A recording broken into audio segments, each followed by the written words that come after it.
اعوذ باللہ من الشیطان الرجیم بسم اللہ الرحمن الرحیم الحمد للہ وحدہ والصلاة والسلام علی من لا نبی بعدہ وعلی کل من صحبہ وتبعہ بإحسان بعدہ اللہم صلی علی سیدنا ومولانا محمد وعلی آلہ واصحابہ وبارک وسلم۔ محترم ناظرین و سامعین، ڈیئر ویورز اینڈ لسنرز، السلام علیکم ورحمۃ اللہ وبرکاتہ۔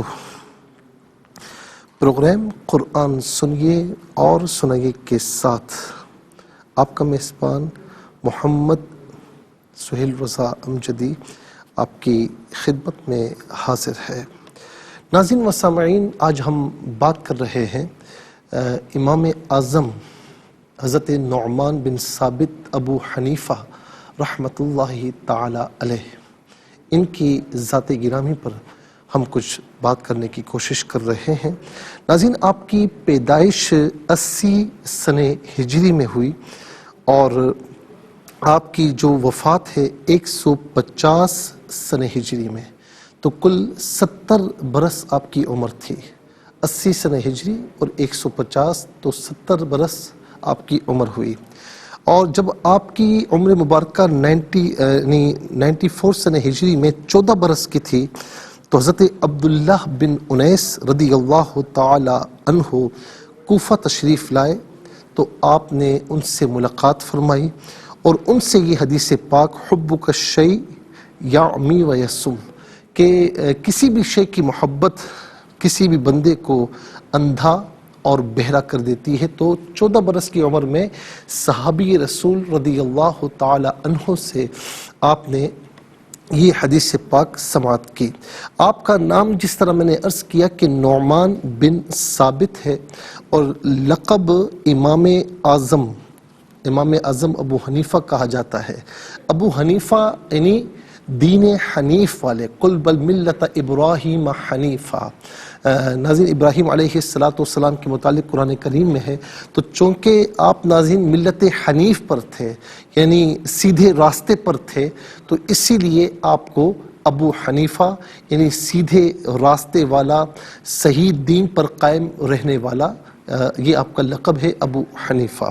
اور نعمان کہا جاتا ہے کہ نعمان کے متعلق ابن حجر شافعی رحمۃ اللہ تعالی علیہ کہتے ہیں کہ نعمان اس خون کو کہتے ہیں کہ جس پر بدن کا ڈھانچہ قائم ہو۔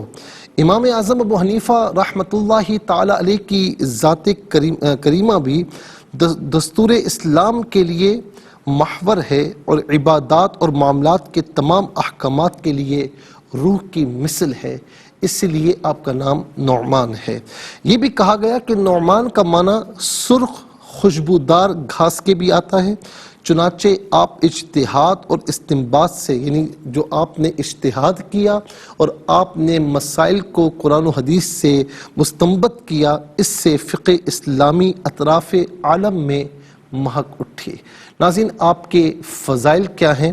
ایک حدیث پاک جو صحیح مسلم میں ہے، لو کان عند الثریہ لذهب به رجل من فارس او ابناء فارس۔ ناظرین، یہ صحیح مسلم جلد نمبر 2 اور حدیث نمبر 300 بلکہ صفحہ نمبر 313 ہے۔ فرمایا کہ اگر دین ثریہ ستارے کے پاس بھی ہوگا تو فارس میں سے یا فارس والوں میں سے ایک شخص آئے گا اور دین کو وہاں سے لے کر آئے گا، چونکہ آپ نے اجتہاد فرمایا، آپ نے احکامات کو مستنبط کیا، بڑے بڑے مشکل احکامات آپ نے جو ہے وہ قرآن و حدیث سے اخذ کیے۔ تو اسی لیے ناظرین محدثین فرماتے ہیں کہ اس حدیث پاک سے مراد امام اعظم ابو حنیفہ رحمۃ اللہ تعالی علیہ ہیں۔ صاحب رد المحتار کہتے ہیں جلد نمبر 1 میں، علامہ علاء الدین حسکفی رحمۃ اللہ تعالی علیہ، کہ ان ابا حنیفہ من اعظم معجزات المصطفیٰ صلی اللہ علیہ وسلم بعد القرآن. فرماتے ہیں کہ اس امت میں، یہ کوئی معمولی آدمی نہیں کہہ رہا، یہ خود ناظرین علامہ علاء الدین حصکفی علیہ رحمہ بہت بڑے بزرگ بھی ہیں، بہت بڑے ایک عالم دین بھی ہیں، فقی بھی ہیں. وہ کہتے ہیں کہ حضور نبی کریم علیہ السلام کا اس امت میں قرآن کے بعد اگر کوئی سب سے بڑا عظیم معجزہ ہے تو وہ امام اعظم ابو حنیفہ حضرت نعمان بن ثابت رحمۃ اللہ تعالی علیہ. ناظرین انشاءاللہ مزید عرض کروں گا، کیونکہ شعبان کا جو مہینہ ہے، یہ کہا جاتا ہے کہ 2 شعبان المعظم میں آپ کا وصال ہوا، تو شعبان کا مہینہ آپ سے بھی نسبت رکھتا ہے، اس لیے میں نے کہا کہ کچھ آپ کے حوالے سے میں ویورز کی خدمت میں عرض کر سکوں. اللہ تبارک و تعالی ہمیں ناظرین امام اعظم ابو حنیفہ کے خوشہ چینوں میں ہمیں فرمائے اور ہمیں ان سے فیضیاب فرمائے. پاکستانی ہونے کے ناطے ملک میں یا ملک سے باہر کہیں بھی ہمیں پاکستان کو پروموٹ کرنا چاہیے. پی آئی اے پاکستان کا ایک بہت بہترین ادارہ ہے اور اس کی مضبوطی کے لیے ہم سب کو کردار ادا کرنا چاہیے.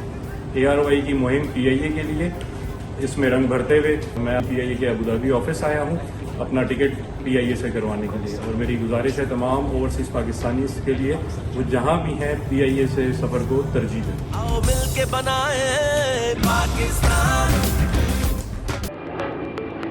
Fly with PIA and save gold. Register now. Scan QR code and register yourself to get gold and loyalty benefits. Powered by ARY Sahulat Wallet.